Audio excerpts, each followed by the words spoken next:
दोस्तों, आप सभी का स्वागत है मेरे नए वीडियो में। ये सीटेट पेपर 2 मैथ्स का वीडियो है। इसमें महत्वपूर्ण 15 प्रश्न मैंने मैथ्स के लिए हैं जो परीक्षा की दृष्टि से बहुत महत्वपूर्ण हैं, तो कृपया इसे देखिए तो समझिए। प्रश्न नंबर 1 है, यदि किसी संख्या का 20% बराबर 40 है तो वह संख्या कितनी होगी। ऑप्शन आपके दिए हुए हैं। ऑप्शन नंबर ए है 100, ऑप्शन नंबर बी है 150, ऑप्शन नंबर सी है 200 और ऑप्शन नंबर डी है आपका 250। तो आंसर क्या होगा? ऑप्शन नंबर सी जो है आपका सही उत्तर है। चलिए आगे चलते हैं।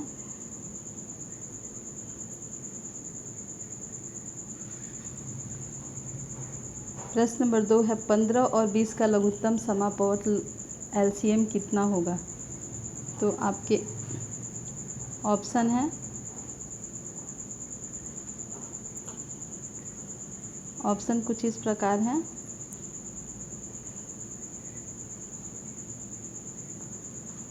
Option number A 30, option number B 45, option number C 60 और ऑप्शन नंबर डी 90।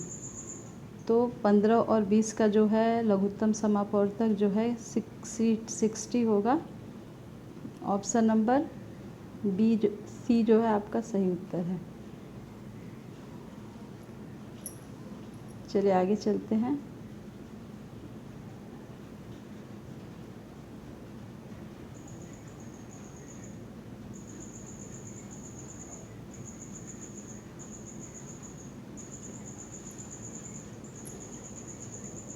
इसकी व्याख्या कुछ इस प्रकार है।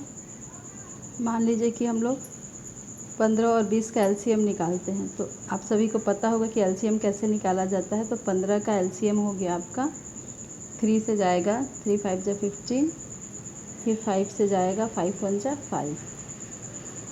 वैसे ही होगा आपका। तो इसका हो गया 3 × 5 और आपका हो गया 20 का एलसीएम हो गया आपका 2 10 देन 2 से 5। तो ये आपका हो गया 2 × 2 × 5। तो इसको हम लोग इस प्रकार ले सकते हैं।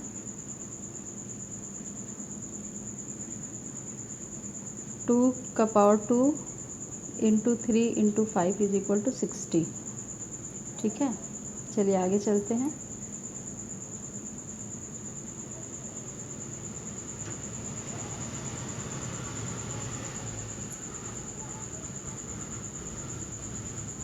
प्रश्न नंबर 3 देखते हैं।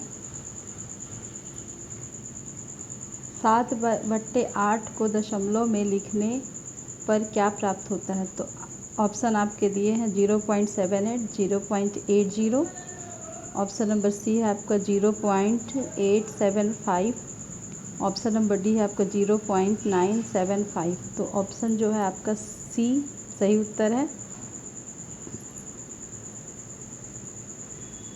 चलिए आगे चलते हैं।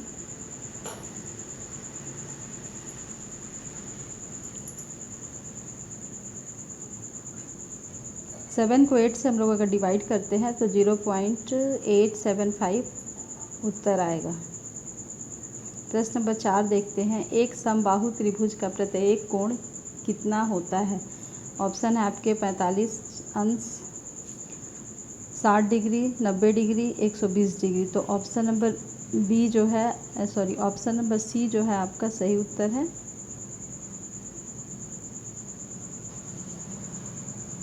60 डिग्री।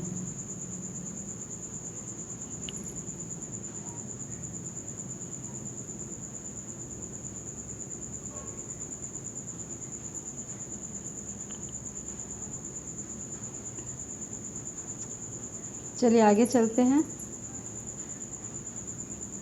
60 डिग्री जो है उसका सही उत्तर है। चलिए आगे चलते हैं।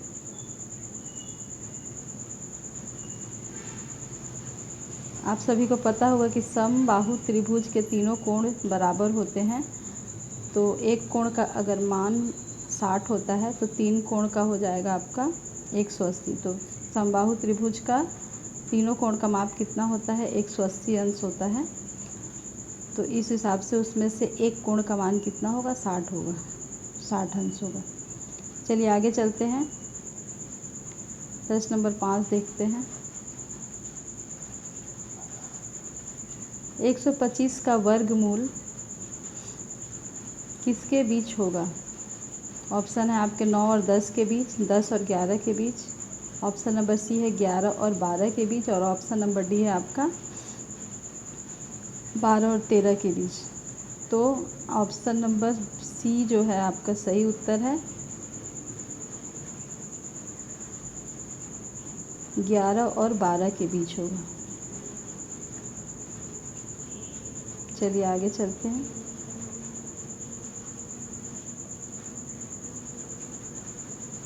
प्रश्न नंबर 6 है, यदि एक आयत की लंबाई 18 सेंटीमीटर और उसकी चौड़ाई 7 सेंटीमीटर हो तो उसका परिमाप कितना होगा?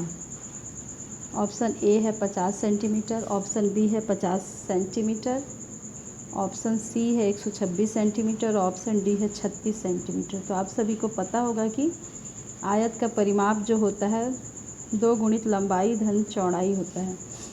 तो इसमें जो ऑप्शन नंबर बी है वो सही उत्तर है।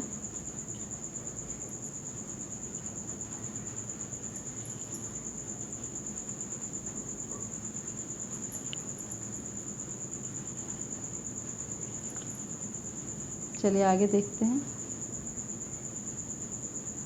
तो इस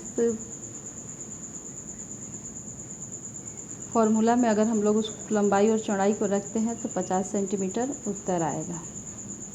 ऑप्शन नंबर 7 है, प्रश्न नंबर 7 है आपका 0.5 का भिन्न रूप कितना होगा? ऑप्शन है आपके, option number A 1/3, option number B है 1/2, ऑप्शन नंबर सी है 2/5 और ऑप्शन नंबर डी है आपका 3/4। तो इसका सही उत्तर है ऑप्शन नंबर बी 1/2। कैसे होगा? मान लीजिए कि 0.5 है, इसमें से हम लोग 0 हटाते हैं तो नीचे 10 लग जाएगा। तो 5 1 जा 5, 5 2 जा 10, तो is equal to 1/2। Right answer 1/2 होगा। चलिए आगे चलते हैं।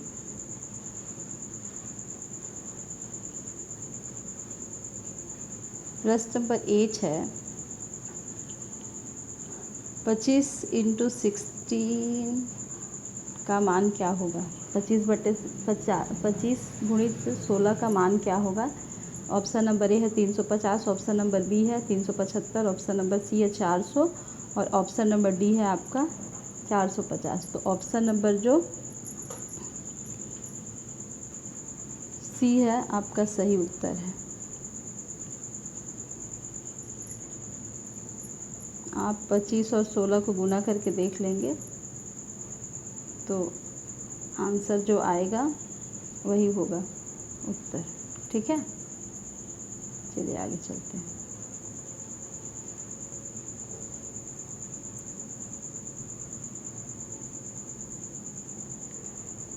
प्रश्न नंबर 9 है, प्राथमिक स्तर पर गणित सीखने का सबसे प्रभावी तरीका कौन सा है?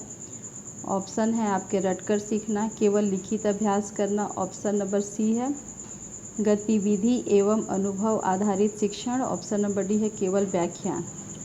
तो आपको ऑप्शन से ही पता चल रहा होगा कि आप तो गणित को रट के नहीं सीख सकते हैं, केवल लिख के भी नहीं सीख सकते हैं, केवल उसकी व्याख्या करके नहीं सीख सकते हैं। तो ऑप्शन नंबर डी सी जो है आपका सही उत्तर है। Option number C right answer है, गतिविधि एवं अनुभव आधारित शिक्षण से ही सीख सकते हैं। चलिए आगे चलते हैं। प्रश्न नंबर 10 देखते हैं, गणित में बच्चे की गलती क्या दर्शाती है? ऑप्शन ए है आपका असफलता, ऑप्शन बी है लापरवाही, ऑप्शन सी है आपका सीखने की प्रक्रिया का एक चरण। ऑप्शन डी है अनुशासनहीनता। तो ऑप्शन सी जो है आपका सही उत्तर है, सीखने की प्रक्रिया का एक चरण। चलिए आगे चलते हैं। प्रश्न नंबर 11 देखते हैं। 3 घंटे 20 मिनट में कुल कितने मिनट होते हैं? तो आप सभी को पता होगा कि 1 घंटा में 30 मिनट होता है, 1 घंटा में 60 मिनट होता है। तो 3 घंटे में 3 × 60 = हो जाएगा आपका 180 + 20 200। तो ऑप्शन नंबर सी जो है आपका राइट आंसर है। चलिए आगे चलते हैं।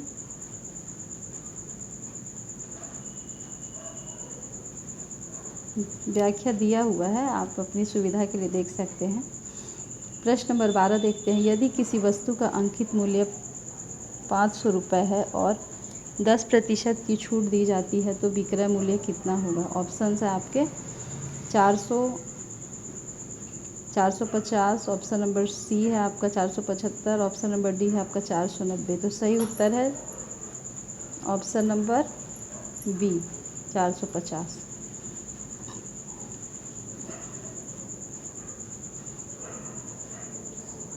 व्याख्या में दिया हुआ है कि कैसे मतलब सॉल्व करेंगे इसको आप।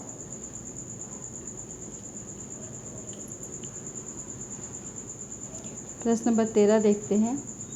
एक वृत्त में कितनी त्रिज्याएं खींची जा सकती हैं? तो ऑप्शन है आपके 2, 4, 10 और अनंत। डी नंबर जो है वो अनंत है। तो एक वृत्त में ऑप्शन नंबर डी जो है आपका सही उत्तर है, अनंत त्रिज्याएं खींची जा सकती है। कैसे? मान लीजिए कि ये वृत्त हो गया। आप सभी को पता होगा कि बिंदु से जिधर भी रेखा होती है, बिंदु से लेकर परिधि तक की जो रेखा होती है वो क्या होती है? वो त्रिज्या होती है, त्रिज्या है। ठीक है, तो आप इधर इधर इधर इधर इधर किसी भी साइड में रेखा खींच सकते हैं। तो ऑप्शन नंबर डी जो है आपका सही उत्तर है, अनंत रेखाएं खींची जा सकती है। चलिए आगे चलते हैं।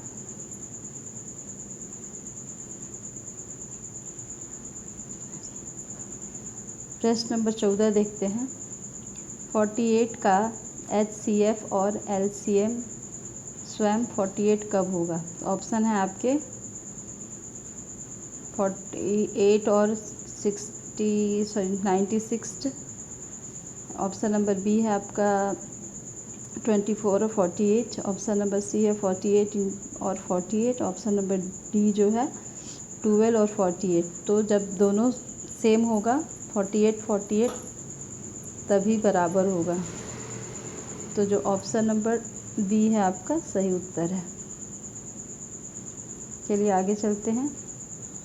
व्याख्या थोड़ा देख लेते हैं इसका। किसी संख्या का HCF और LCM उनकी संख्या के साथ लेने पर वही संख्या होती है। प्रश्न नंबर 15 देखते हैं।